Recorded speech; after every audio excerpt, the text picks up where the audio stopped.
Welcome back Newton tutorial में आपका स्वागत है। फिर से हम लोग आगे बढ़े। मैं बोला था आप लोगों को कि इस वीडियो में मैं आपको जो पीछे पढ़ाया गया उसको समराइज करूंगा, साथ ही साथ डेंसिटी क्या होता है, वेपर डेंसिटी क्या होता है, रिलेटिव डेंसिटी क्या होता है, इसके बारे में मैं बताऊंगा। ठीक है, तो आज देखिए, सबसे पहले जो मैंने पढ़ा था, सबसे पहले क्या पढ़ा था? पहला चीज atomic mass, molecular mass, ionic mass. तो इसको मैं मॉलिक्यूलर मास से ध्यान लगाता हूँ कि भाई किसी भी पहले एटम ही ले लेते हैं कि किसी भी एटम का एटॉमिक मास, किसी भी एटम का एटॉमिक मास को हम लोग तीन तरीका से लिख सकते हैं। याद करिए, पहला यूनिटलेस, और दूसरा यू यूनिट, और तीसरा ग्राम एटॉमिक मास। ठीक है ना, ग्राम एटॉमिक मास। सबका मतलब समझाया था कि यह रेशियो है और कैसे निकाला गया था कि किसी एटम का एटॉमिक मास ओरिजिनली यूनिटलेस होता है, इसको तो हम अपने हिसाब से एक्सप्रेस करते हैं। तो बोले थे कि average mass of one atom divided by C12। ठीक, और जो एटम का एटॉमिक मास है उसके आगे चुपचाप U लगा देते हैं तो उसी का एटॉमिक मास U यूनिट में हो जाता है। अगर U को हटा देंगे तो एटॉमिक मास हो जाएगा, और इसी एटॉमिक मास के आगे ग्राम लगा देते हैं तो ग्राम एटॉमिक मास होता है, और ग्राम एटॉमिक मास में ही आपका मतलब 1 मोल हो जाता है। याद करिए, मतलब ये भी होता है कि भाई 6.022 × 10⁻23 एटम के मास को सम करने से ग्राम एटॉमिक मास के बराबर होता है। ये भी था, ठीक है ना। ये हो गया एटॉमिक मास। मॉलिक्यूलर मास में भी ऐसे किए थे हम लोग कि अगर मॉलिक्यूलर मास होगा तो क्या होता है, मॉलिक्यूलर मास को भी हम लोग यूनिटलेस, ओरिजिनल में मॉलिक्यूलर मास यूनिटलेस होता है, मॉलिक्यूलर मास को भी हम लोग यू यूनिट में लिखते हैं, मॉलिक्यूलर मास को भी हम लोग ग्राम में लिखते हैं, और जहां मॉलिक्यूलर मास को ग्राम लिखते हैं जिसको हम लोग ग्राम मॉलिक्यूलर मास कहते हैं। ठीक, इसमें भी यूनिटलेस का कभी जरूरत होगा भाई तो मॉलिक्यूलर मास अगर निकालना हो, ये भी फॉर्मूला यहाँ भी वैलिड है। Average mass of one molecule divided by 1/12 part of C12। Molecular mass के आगे U लगाते हैं तो U यूनिट, और मॉलिक्यूलर मास के आगे कहीं U लगा है तो U हटा लेंगे तो यूनिटलेस मॉलिक्यूलर मास, और मॉलिक्यूलर मास यूनिटलेस है उसके आगे ग्राम लगा देंगे तो ग्राम मॉलिक्यूलर मास। और ग्राम मॉलिक्यूलर मास का मतलब ही होता है 1 मोल का मास, और 1 मोल का मतलब ही होता है 6.022 इंटू इतना मॉलिक्यूल, मतलब इतना मॉलिक्यूल को तौलेंगे, तौलने से जो वेट होगा वह ग्राम मॉलिक्यूलर मास होगा। इसे पढ़े थे। उसके बाद हम लोग सीखे थे मोल निकालने का formula, given weight by molecular mass. तो मोल अगर पता है तो मोल को मॉलिक्यूलर मास से मल्टीप्लाई करेंगे तो भी वेट आएगा। फिर हम लोग पढ़े थे आयन में भी सेम चीज। फिर उसी में हम लोग कुछ इलेक्ट्रॉन, प्रोटॉन, न्यूट्रॉन निकालना सीखे थे, तो उसके बारे में भी थोड़ा सा एक बार और आइडिया ले ले हम लोग दूसरा तरीका से। तो आज हम लोग इलेक्ट्रॉन, प्रोटॉन, न्यूट्रॉन को निकालने का दूसरा तरीका सीखेंगे। मतलब थोड़ा काम आगे आगे जैसे जैसे चलेंगे ना थोड़ा सा हार्ड होगा ना, तो उसमें ये सब छोटा मोटा चीज को आप लंबा बनाइएगा तो बहुत लंबा सॉल्व होगा, तो थोड़ा शॉर्टकट भी कर सकते हैं। कैसे, देखिए, जैसे इसको हम लोग कैसे सीखे थे 1H2SO4। ध्यान सुनिएगा, ये थोड़ा दूसरा है। मॉलिक्यूल कंटेन 4 ऑक्सीजन एटम, ऐसा कर सकते हैं हम लोग, कहे थे भी पहले भी। तो ऑक्सीजन एटम निकालने के लिए सिखाए थे क्या कि भाई 1 में 4 है तो कितना भी मॉलिक्यूल निकाल लिए तो उसका 4 से मल्टीप्लाई कर दिए थे। अब दूसरा तरीका सीख रहे हैं इसको क्वेश्चन सॉल्व करने का। तो एक मॉलिक्यूल में 4 ऑक्सीजन एटम है, तो अगर आप इसको 1 मोल H2SO4 मॉलिक्यूल में अगर आप बात करिएगा तो कितना होगा। एक सिंगल मॉलिक्यूल में 4 ऑक्सीजन एटम, तो 1 मोल मतलब 6.022 इंटू 10^23 मॉलिक्यूल H2SO4 लेते हैं तो उसमें कितना होगा, तो 4 इंटू इतना ऑक्सीजन एटम होगा कि नहीं बताइए। ये जो निकला वो क्या निकला, ऑक्सीजन एटम का नंबर निकला। और इसको अगर हम लोग मोल में बदलना चाहे तो कैसे बदलेंगे, तो मोल में बदलने के लिए याद है भी फॉर्मूला बताए थे कि हम लोग given number by Avogadro number, ये फॉर्मूला भी बताए थे। तो गिवन नंबर आपका कितना है जी, 4 इंटू Na, इसको Na भी बोल सकते हैं, और एवोगाड्रो नंबर Na।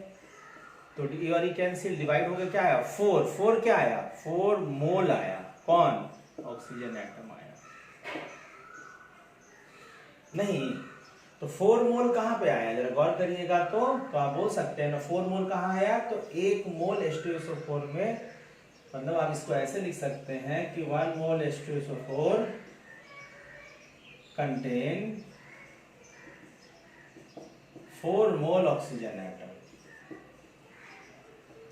एक बात गौर करिए कि जो 4 यहाँ नंबर था ना, 4 वही रह गया, यहाँ पे आप मोल लिख दिए तो यहाँ भी मोल आ गया। तो मोल ऐसी नहीं आया, कैलकुलेट करने से प्रूफ किए हम लोग, लेकिन बाकी जगह प्रूफ नहीं करेंगे, एज इट इज यूज कर सकते हैं। कैसे यूज करेंगे, जैसे हाइड्रोजन के लिए, इससे पहले भी हम एक क्वेश्चन कराए थे, इलेक्ट्रॉन जब चार्ज पढ़ा रहे थे तब क्या पढ़ा रहे थे इसको भाई, तो आप लोग वीडियो पॉज करके लिखिएगा, बार बार बोल रहे हैं क्योंकि देखिए आपको भी प्रैक्टिस नहीं होगा। जैसे इसमें हाइड्रोजन के लिए कैसे लिख सकते हैं आप, तो हाइड्रोजन को किसी मॉलिक्यूल में चाहे किसी के बारे में पढ़ना है तो दो तरीका से, एक hydrogen molecule, 1 hydrogen molecule contain 2 hydrogen atom, ठीक।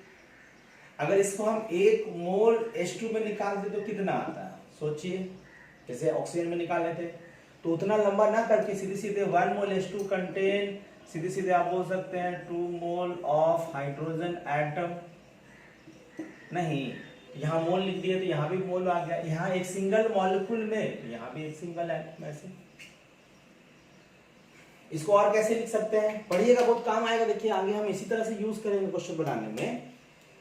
अब अगर हम सारा एटम गिन लेते हैं तो हाइड्रोजन का 2 एटम, सल्फर का 1 एटम, ऑक्सीजन का 4 एटम, 7, सब मिला के 7 एटम। तो आप इसको ऐसे लिख सकते हैं, भाई नंबर ढूंढ लिए 7 एटम, इसको हम दो तरीका से लिख सकते हैं। पहला तरीका हम ऐसा लिख सकते हैं, दूसरा हम इसको ऐसा का मतलब एक सिंगल मॉलिक्यूल में लिख सकते हैं, या सीधे सीधे नंबर देख करके सीधे मोल में भी डायरेक्ट लिख सकते हैं। दोनों हम लिखने सिखा रहे हैं, लेकिन जैसा जरूरत होगा तो दोनों में से को हम एक ही लिखेंगे, दोनों लिखने का जरूरत।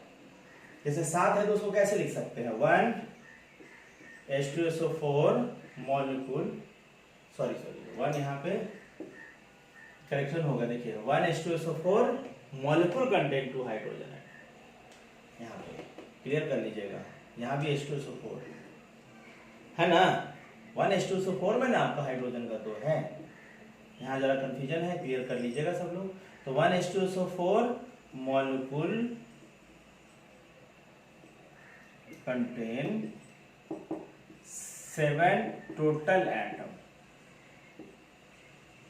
ध्यान रखिएगा। तो 7 जो टोटल एटम है, 7 जो टोटल एटम है, वह H2SO4 का एक मॉलिक्यूल में है, ठीक। यहां पे देखिए हाइड्रोजन गलती से लिखा गया था, 1 H2SO4 molecule contain 2 hydrogen atom है, 1 मोल H2SO4 contain 2 mole of hydrogen atom है। यहाँ भी देखो 1 H2SO4 मॉलिक्यूल 7 एटम, तो यहाँ पे मॉलिक्यूल लिखे तो 7 एटम हो गए, इसको मोल में लिखते तो क्या लिखते हैं, लिखते हैं हम लोग 1 मोल H2SO4 कंटेन 7 मोल टोटल एटम, ठीक है ना।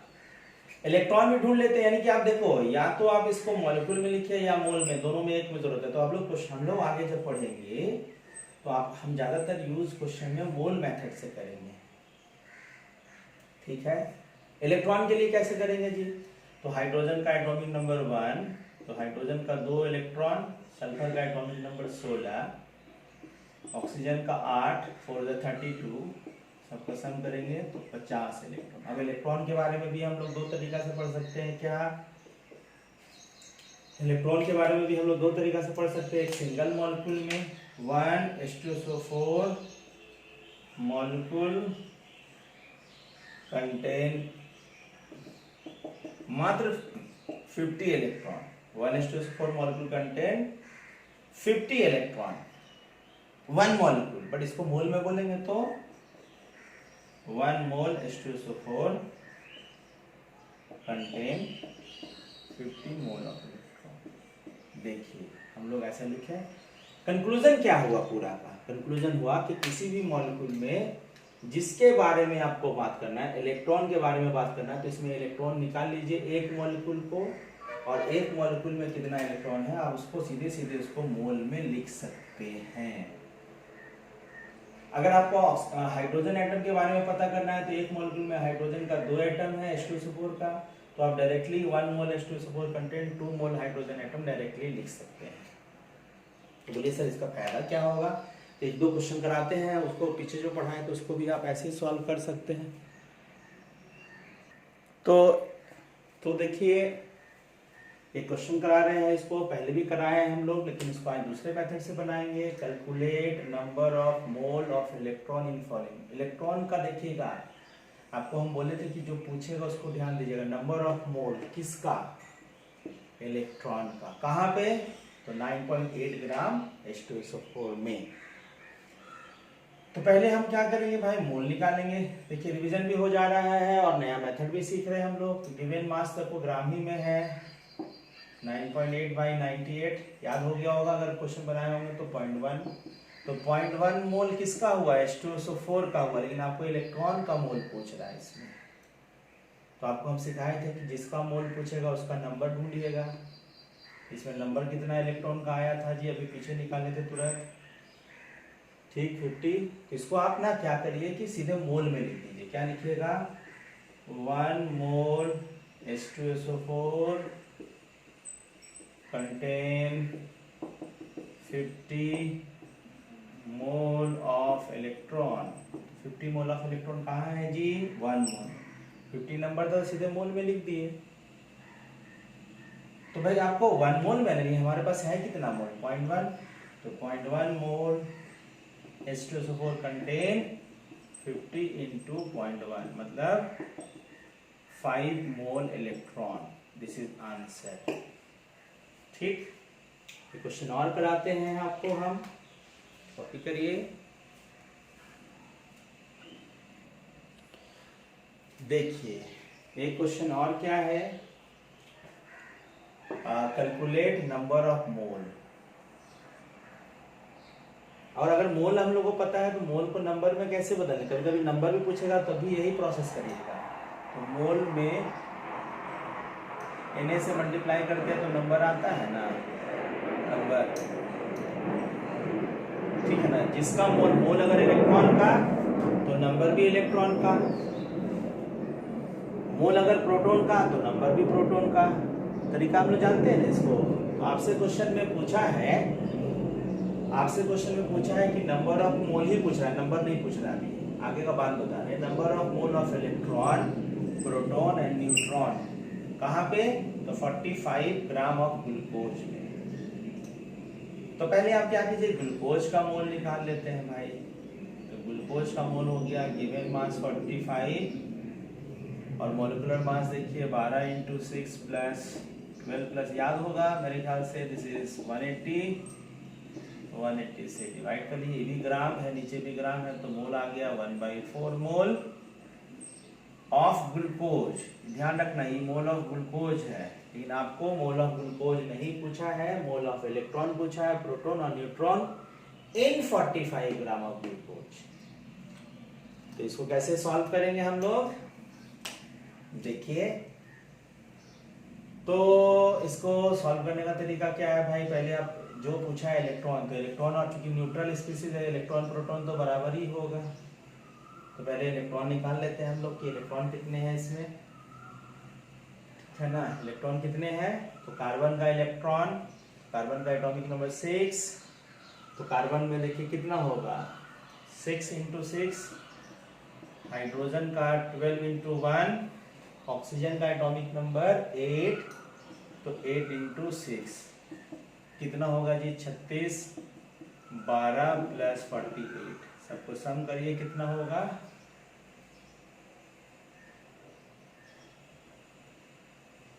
सोचिए। 96,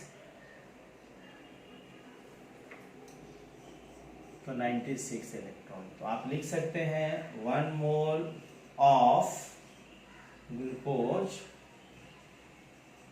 कंटेन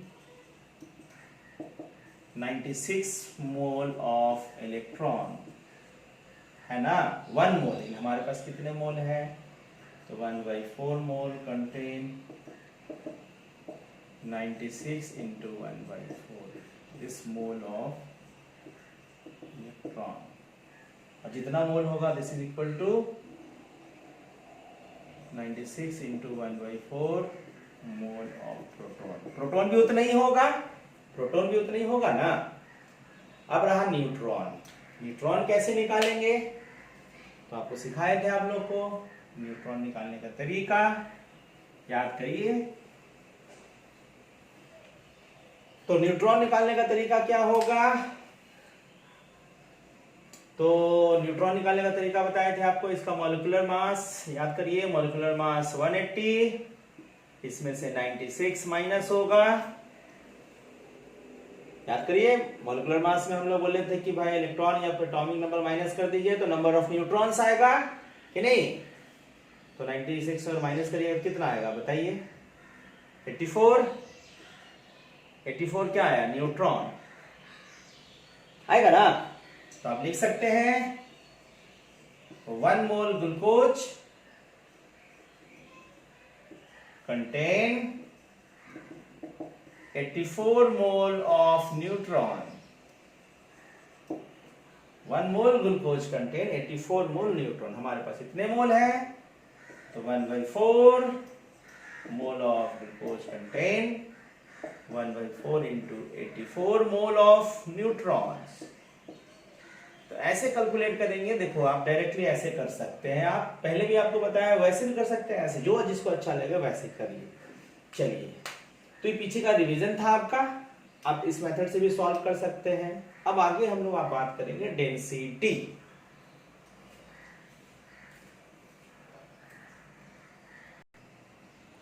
देखिए, तो हम लोग आगे डेंसिटी बात कर रहे हैं। डेंसिटी का क्वेश्चन बनाइएगा तो थोड़ा लंबा लंबा क्वेश्चन बनाने में सब सारा यूज होगा। ये सब बेसिक है और डेंसिटी ऐसा टॉपिक है कि आप आगे हर चैप्टर में यूज होगा। आप जानते भी होंगे डेंसिटी को डिफाइन करते हैं मास पर यूनिट वॉल्यूम। समझना है हमको, खाली रटना नहीं है। डेंसिटी को डिफाइन करते हैं मास पर यूनिट वॉल्यूम, मतलब that is mass of unit volume is called density. मतलब क्या हुआ? यूनिट वॉल्यूम, मतलब 1 ml किसका डेंसिटी निकालना है उसका 1 ml ले लीजिए और 1 ml को तौल लीजिए। तो जो यूनिट वॉल्यूम का जो मास होगा, ध्यान रखना, यूनिट वॉल्यूम का जो मास होगा वही डेंसिटी होगा। 1 लीटर ले लीजिए आप, नाप के तौल लीजिए, तो 1 लीटर का जो मास होगा वही डेंसिटी होगा। जैसे फॉर एग्जांपल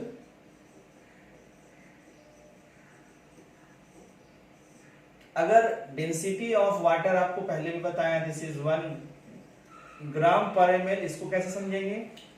इसको समझेंगे कि वाटर का 1 ml लीजिएगा, ठीक है, मास 1 ग्राम पर ml, मतलब 1 ml का मास 1 ग्राम है, मतलब 1 ml सब्सटेंस का मास 1 ग्राम है। किसी का डेंसिटी सपोज करिए कि कोई एक्स है, उसका डेंसिटी 1.4 ग्राम पर ml है। इसका मतलब भाई उसका 1 ml लिए होंगे तो उसी 1 ml का मास 1.4 ग्राम है। किसी का डेंसिटी y है, उसका भाई 1.6 kg पर लीटर है, तो 1 लीटर इस सब्सटेंस y का लिए होंगे और 1 लीटर का मास 1.6 kg हुआ होगा। ऐसे समझेंगे। निकाला कैसे गया होगा जी? तो निकाला गया, देखिए डेंसिटी ऐसा चीज है कि भाई यह यूनिट वॉल्यूम का मास है। तो आप अगर डेंसिटी निकालना है अगर आपको, तो आप चाहे उसका ज्यादा मास लीजिए, मान लीजिए सपोज करो हम 50 ml ले लिए, तो 50 ml भी लेंगे फिर भी हम लोग 1 ml का ही ना मास निकालेंगे, यूनिट का ही ना निकालेंगे।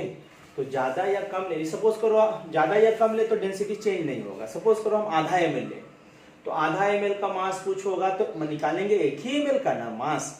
ज्यादा लेंगे तब भी 1 ml का मास, कम लेंगे तब भी 1 ml का मास। तो यानी कि यह अमाउंट ज्यादा या कम लेने से डेंसिटी में कोई फर्क नहीं पड़ता है। यानी कि आप जितना देखिए, सपोज करिए कोई सब्सटेंस है, इसका कोई वॉल्यूम ले लिए, इसी वॉल्यूम का मास अगर आपका m है तो v वॉल्यूम का मास को थोड़ी डेंसिटी कहते हैं, डेंसिटी तो कहते हैं यूनिट वॉल्यूम का। तो v वॉल्यूम का मास आपका m है, तो एक वॉल्यूम मतलब यूनिट वॉल्यूम का मास क्या होगा, यही आपका डेंसिटी होगा। तो डेंसिटी के लिए देखिए फॉर्मूला यूज होता है मास बाई वॉल्यूम। अगर ये डेंसिटी x का है तो मास भी x का, वॉल्यूम भी x का। और ध्यान रखिए जो वॉल्यूम लिए है मास उसी का ना लिए है। ये वॉल्यूम लेंगे 10 ml और मास लेंगे 1 ग्राम का, वैसे नहीं, जितना का मास उतना ही का वॉल्यूम, या जितना का वॉल्यूम उतना ही का मास। ठीक, इसका यूज क्या होता है जी, इस फॉर्मूला वेरी इंपॉर्टेंट, बहुत छोटा है लेकिन बहुत लोग कंफ्यूजन होता है।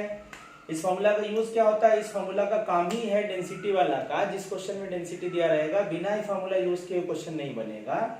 इसका काम ही होता है कि वॉल्यूम को मास और मास को वॉल्यूम में बदलने के लिए। जैसे इसको यहां मल्टीप्लाई कर लीजिए तो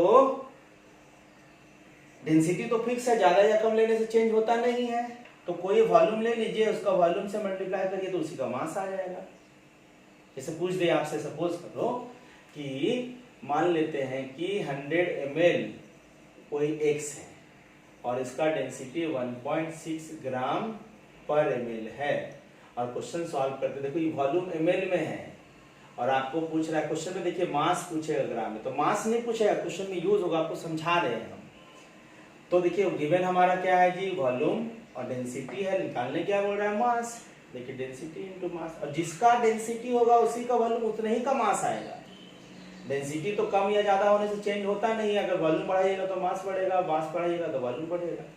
तो density into volume equal to mass. तो डेंसिटी आपका 1.6 ग्राम पर ml, ग्राम, और नीचे देखिए ml है, और वॉल्यूम क्या है, ml में है। देखिए तो ये और ये कैंसिल, तो आपका वैल्यू हो जाएगा 160 ग्राम। मतलब वैसा कोई सब्सटेंस जिसका डेंसिटी इतना है, 100 ml का मास ये होगा। क्वेश्चन में क्या जरूरत पड़ेगा आपको, क्वेश्चन आप मोल कॉन्सेप्ट में इसका यूज होगा, और भी आगे भी यूज होगा। ठीक है, कॉपी करिएगा। क्या क्वेश्चन एक कराते हैं, बड़ा इंपॉर्टेंट है। जैसे कह देगा आपको कि क्वेश्चन बड़ा important, calculate number of molecule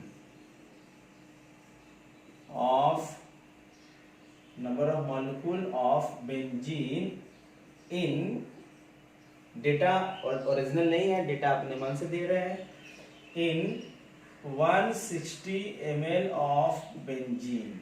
benzene का 160 ml दे दिए हैं, उसमें आपको नंबर ऑफ मॉलिक्यूल निकालना है। और क्वेश्चन में गिवन है कि डेंसिटी ऑफ बेंजीन जो है 0.8 ग्राम पर ml है।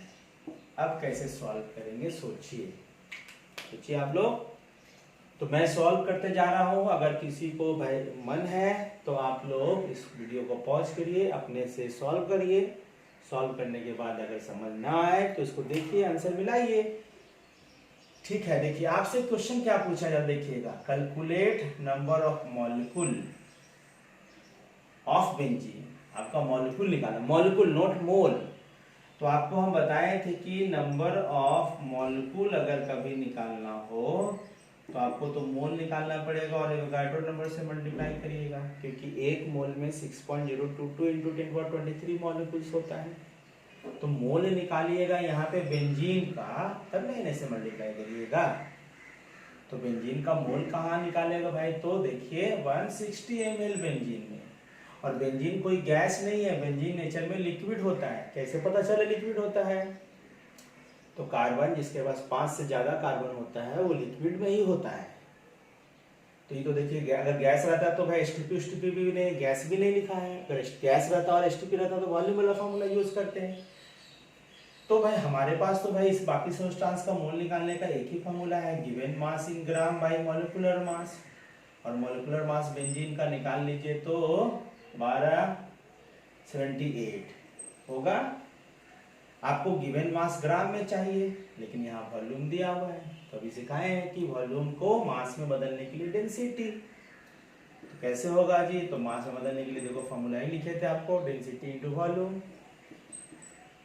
डेंसिटी आप देखिए ग्राम पर एमएल में दिया है, तो एमएल एमएल कट जाएगा, ग्राम ही आंसर आ जाएगा, आपको ग्राम ही ना चाहिए, तो 0.8 इंटू वॉल्यूम है 160, ठीक, कट करके एमएल एमएल कैंसिल, तो 0.8 इंटू देखिएगा यहाँ ये ग्राम हो गया, ठीक, अब ग्राम हो ही गया है, तो गिवन मास ग्राम ही में लिख देते हैं आपका 0.8 इंटू 160, ये भी ग्राम में क्या निकल गया, मोल ऑफ बेंजीन निकला। अब इस मोल को खाली क्या करना है, Na से मल्टीप्लाई कर लेना है, तो मॉलिक्यूल्स आ जाएगा, तो नंबर ऑफ मॉलिक्यूल्स कितना होगा जी, number of molecules 0.8 into 160 by 78 into 6.022 into 10 का पावर 23, ठीक, सॉल्व कर लीजिएगा, this is answer.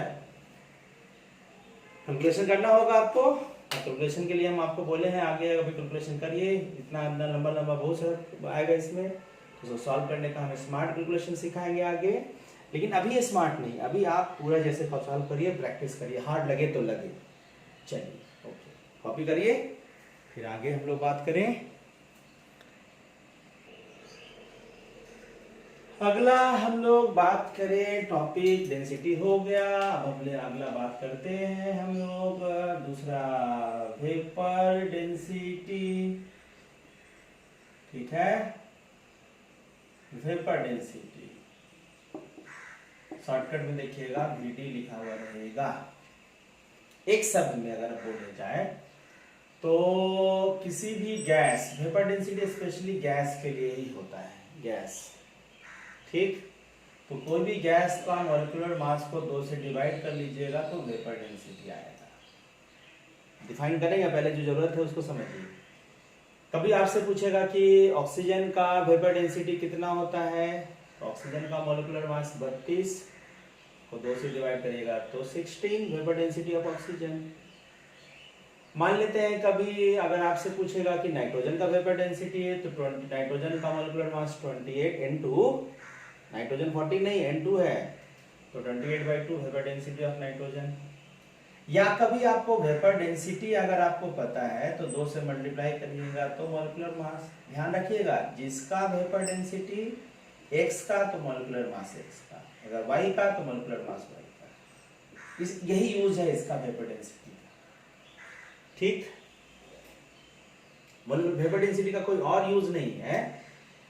Vapour molecular mass को वेपर डेंसिटी को मॉलिक्यूलर मास बदलने के लिए। और इसी में सवाल उठता है कि 2 कहां से आया, डिफाइन कैसे करते हैं, तो गौर करिए ना, वेपर डेंसिटी कुछ और नहीं है, इसको डिफाइन किया गया है कि कोई भी गैस हाइड्रोजन गैस से कितना टाइम्स हैवी है। मतलब वेपर डेंसिटी कहा गया है कुछ और नहीं कि this is ratio of molecular mass of gas by molecular mass of hydrogen. जिस गैस का वेपर डेंसिटी निकालना चाह रहे हैं तो वही मॉलिक्यूलर मास ऑफ गैस रह गया और हाइड्रोजन का मॉलिक्यूलर मास 2 होता है। और इससे डिवाइड करके जो वैल्यू आता है वह वैल्यू, जैसे सपोज करो किसी का vapour density, for example vapour density किसी का आ गया सपोज करिए कि 16, यूनिट लेस होगा, ध्यान रखना दोनों मास से तो यूनिट लेस होगा। तो वेपर डेंसिटी 16 है, इसका मतलब यह जिस gas vapour density of x जो है 16, मतलब यह गैस जिसका वेपर डेंसिटी 16 है वह गैस 16 टाइम्स भारी है हाइड्रोजन गैस से, ठीक, बात समझ गए आप लोग।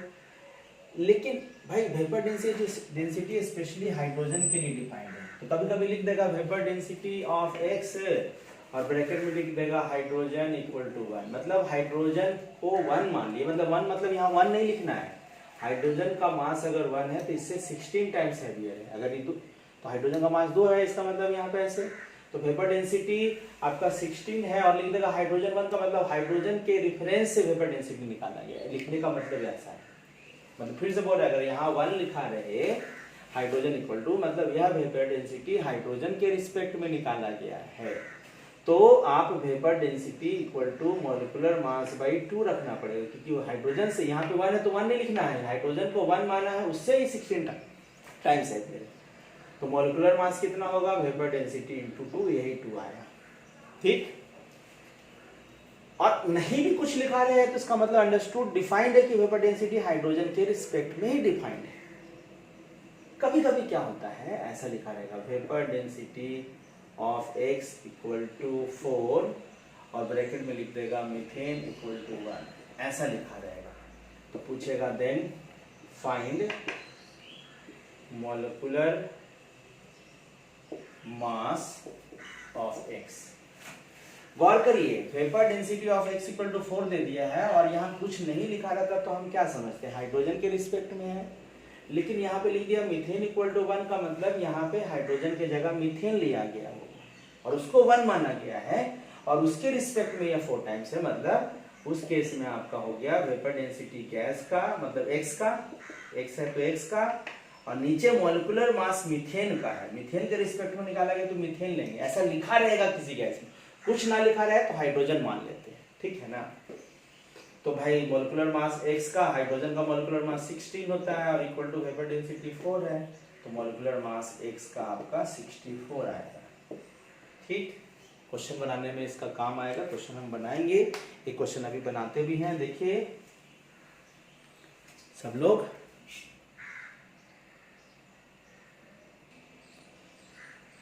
देखिए क्वेश्चन हम लिखे हैं कि density of gas x equal to 0.2 gram पर ml NTP, then find vapour density of x। आपसे पूछा है कि वेपर डेंसिटी ऑफ x क्या, तो आपको बताया था कि वेपर डेंसिटी कुछ नहीं लिखा है, इसका मतलब हाइड्रोजन के रिस्पेक्ट में ही होगा। तो वेपर डेंसिटी के लिए कुछ और नहीं है, आपको मॉलिक्यूलर मास निकालना पड़ेगा, 2 से डिवाइड करना पड़ेगा तभी आंसर आएगा। तो मॉलिक्यूलर मास कैसे आएगा, तो याद करिए हम लोग आज पढ़े थे एवोगाड्रो लॉ में, गैस है और एनटीपी पे मास इतना है, तो आपको हम सिखाए थे कि मास ऑफ, याद करिए यहाँ क्या लिखा हुआ है, डेंसिटी का मतलब क्या होगा आपका, देखिए mass of 1 ml of x equal to 0.2 gram, 1 ml density का मतलब वही ना होता है यूनिट वॉल्यूम का मास, तो mass of 1 ml equal to इतना, हम लोग को टारगेट है मॉलिक्यूलर मास निकालना, तो मास ऑफ 22,000 ml, x का मास कितना होगा जी, तो 2 इंटू, याद करिए इतना ग्राम, और आपको हम बोले थे कि इतना ग्राम का जो इतना ml का एनटीपी भी किसी भी गैस का जो है 22,400 ml का जो मास होगा वही ग्राम मॉलिक्यूलर मास होगा, ये वैल्यू ग्राम मॉलिक्यूलर मास हुआ। और ग्राम मॉलिक्यूलर मास के आगे ग्राम लगा है, इसको हटा देंगे तो क्या आ जाएगा मॉलिक्यूलर मास, और मॉलिक्यूलर मास को 2 से डिवाइड करेंगे तो वेपर डेंसिटी, तो वेपर डेंसिटी आपका 0.2 इंटू 22400/2 ऐसे डिवाइड करिए। ये अपने मन से हाइपोथेटिकल गैस था, इसको अगर डिवाइड कर देंगे तो वैल्यू आएगा पॉइंट, यहाँ पे डिवाइड करिए तो 0.1, दिस इज 0.1, और इसको 2 से डिवाइड, इसको ये रहने दीजिए आपका 22400, मतलब आपका 2240, this is the vapour density of x। ऐसा काम आ सकता है। ये क्वेश्चन थोड़ा सा और आपको लंबा हम बताएं, थोड़ा देखिए, आपसे क्वेश्चन बड़ा इंपॉर्टेंट है, कह रहा है कि vapour density of mixture, mixture का वेपर डेंसिटी है, कौन कौन मिक्सचर में है, NO2 और N2O4 इज 38.3। तो आपको पहले कोई भी क्वेश्चन ना, आप देखिए थोड़ा सा जैसे जैसे आगे पढ़िएगा, हम बोले थोड़ा मेहनत करना पड़ेगा, तो पहले यहाँ तक पढ़े और यहाँ तक जो पढ़े उसको गिवन लिखिए। तो वेपर डेंसिटी सोल्यूशन हम सॉल्व कर रहे हैं, मिक्सचर वेपर डेंसिटी मिक्सचर का 38 तो मिक्सचर का वेपर डेंसिटी है, तो इस वेपर डेंसिटी को 2 से मल्टीप्लाई करेंगे तो मॉलिक्यूलर मास ऑफ मिक्सचर आएगा 2 into vapour density of mixture. Mixture में कौन कौन है, NO2 और N2O4, मतलब दोनों का मॉलिक्यूलर मास मिक्सचर का तो मिक्सचर का मोलिकुलर मास अभी हम लोग पढ़ा देते हैं, अगले आगे जो हम पढ़ाएंगे तो मोलिकुलर मास ऑफ मिक्सचर को हम लोग अलग टॉपिक है उसको पढ़ेंगे, पर इससे कोई मतलब यहाँ नहीं है। तो 2 × 38.3 जो निकला आपका मोलिकुलर मास ऑफ मिक्सचर निकला, ठीक, कितना के बेसिस पे, यहाँ तक 27 डिग्री सी पे। अब आपसे पूछा है कैलकुलेट मोल ऑफ NO2, मतलब NO2 का आपको मोल निकालना है, कहाँ पे, तो 100 ग्राम मिक्सचर लिया जाए, मतलब 100 ग्राम में E और E दोनों है, तो उसमें आपका कितना मोल होगा। तो मान लेंगे कि 100 ग्राम में इसका वेट x ग्राम होगा। x क्या है जी, weight of NO2 in 100 gram by molecular mass इसका निकालिए 46, मतलब इसका वेट बाई 46, यानी इसका मोल आंसर कब आएगा, जब आपको पता रहेगा कि NO2 का वेट 100 ग्राम तो मिक्सचर का ना वेट है, तो मिक्सचर में NO2 का वेट कितना है, तो मान लिए x बाई इसका मॉलिक्यूलर मास 46, यानी इसका मोल कब आएगा, जब आपको मिक्सचर में वेट पता चलेगा कि कितना वेट E है। जिन लोगों को मन कर रहा होगा अपने से बनाने के लिए तो आप अपने से बना सकते हैं इसको। अब देखिए, तो हम क्या मान लिए, weight of NO2 in a mixture is x, तो weight of N2O4 in a mixture equal to 100 minus x, दोनों का वेट मिला के 100 ग्राम है। यही x निकालेंगे, उसको 46 से डिवाइड करेंगे तो आंसर आएगा। अब क्या करेंगे भाई, हम लोग को मॉलिक्यूलर मास ऑफ मिक्सचर का जरूरत पड़ेगा, तो आप इसे देख लीजिए। आप बोल सकते हैं मोल तो नंबर है, मोल एडिटिव प्रॉपर्टी, नंबर सम हो सकता है, मॉलिक्यूलर मास सम नहीं होगा कि दोनों का मॉलिक्यूलर मास को सम करें तो मिक्सचर का ऐसा नहीं होता है। तो mole of NO2 mole of N2O4 दोनों का मोल तो नंबर है ना, 2 + 3 5 होता ही है ना, से equal to mole of mixture बोल सकते हैं। तो इसका मोल कैसे निकालेंगे, तो गिवन वेट बाई, और इसका कैसे होगा, तो इसका वेट हम लोग बोल दिए, देखो गिवन मास सब ग्राम में है ही बोला ना, ग्राम है तो ग्राम, और इसका मोलिकुलर मास निकाल लीजिए तो 92 आएगा, देख लीजिए। तो 100 माइनस x बाई 92, और देखिए दोनों का मोल सम किए तो ये किसका मोल आया, मिक्सचर का मोल, तो मिक्सचर का मोल इक्वल टू याद करिए वेट मिक्सचर का, अब तो मोलिकुलर मास मिक्सचर का। एक बार गौर करिए, अरे भैया मोल O2 का अगर निकालना है तो वेट हम लोग क्या रखते हैं, O2 का, और मोलिकुलर मास रखते हैं HCl का, नहीं ना, तो जिसका मोल उसी का वेट उसी का मोलिकुलर मास। तो यहाँ पे मोल मिक्सचर का हम लोग को पता होना है, तो वेट मिक्सचर का, तो मोलिकुलर मास मिक्सचर का, तो वेट मिक्सचर का कितना है 100 ग्राम, देख लीजिए, और मोलिकुलर मास मिक्सचर का हम लोग निकाल लिए हैं 2 × 38.3। अब देखिए पूरे क्वेश्चन में देखो सॉल्व, इतना तक तो कोई दिक्कत नहीं, इसके बाद आगे सॉल्व करने आना चाहिए। तो आप गौर करिए, इसमें से पूरा में क्वेश्चन में अननोन क्या है x, और वही x निकाल के किससे डिवाइड करेंगे 46 से। तो आप लोग क्या करिए, इसको सॉल्व करिए और x का वैल्यू निकालिए अपने से, फिर मैं बताता हूं कि कितना आएगा। सॉल्व करिए, इससे सॉल्व करिएगा, तो सॉल्व करने के बाद मेरे हिसाब से 20.1 ग्राम आएगा x का वैल्यू। सॉल्व करिए आप लोग, सब लोग। तो आंसर तो आपको पूछा है कि कैलकुलेट मोल ऑफ NO2, मतलब ये पूछा है, तो मोल ऑफ NO2 निकालने के लिए आप लोग 20.1 बाई 46, मोलिकुलर मास 46 होगा ना, कैसे 46 तो समझ रहे हैं ना, नाइट्रोजन का आपका 14 + 2 × 32, तो सॉल्व करिए तो वैल्यू 0.437 आएगा। This is mole of NO2 in the mixture, ऐसे। चलिए आज के लिए इतना ही हम लोग इस लेक्चर में। अभी एक टॉपिक और बचा है, रिलेटिव डेंसिटी। रिलेटिव डेंसिटी होने के बाद हम लोग पढ़ेंगे, मोल कॉन्सेप्ट का टॉपिक खत्म होगा, लेकिन बेसिक कॉन्सेप्ट चलते रहेगा। रिलेटिव डेंसिटी का टॉपिक आज हम लोग पढ़ाई देते हैं, इसी में है ना, पढ़ा देते हैं। रिलेटिव डेंसिटी क्या होगा, आप लोग उसका क्वेश्चन बनाइएगा, एक बड़ा इंपॉर्टेंट पढ़ा देते हैं, तब अगला लेक्चर से हम लोग शुरू करेंगे आपका concentration term basic. Relative density कुछ और नहीं होता है, ratio of density, ratio of density, ठीक। जैसे अगर आपसे कहेगा it is also ratio of molecular mass, ratio of molecular mass, relative density जो होगा रेशियो ऑफ मॉलिक्यूलर मास। जैसे relative density of oxygen to nitrogen अगर हम पूछे, इसका मतलब कि molecular mass of oxygen by molecular mass of nitrogen होगा। Relative density of chlorine to air, अगर ऐसा कभी पूछे आपसे, relative density of chlorine to air, मतलब आपको पूछ रहा है molecular mass of chlorine by molecular mass of air. तो क्लोरीन का मॉलिक्यूलर मास तो 71 है, एयर का मॉलिक्यूलर मास क्या होता है, तो 29 होता है। ये आप याद रखिएगा, एयर मॉलिक्यूलर मास का, भाई एयर मॉलिक्यूलर मास का वैल्यू इतना होता है 29.12। बोलिए सर कैसे हमको, तो आप एयर क्या समझिएगा, air is a mixture of gases, air is a mixture of gases.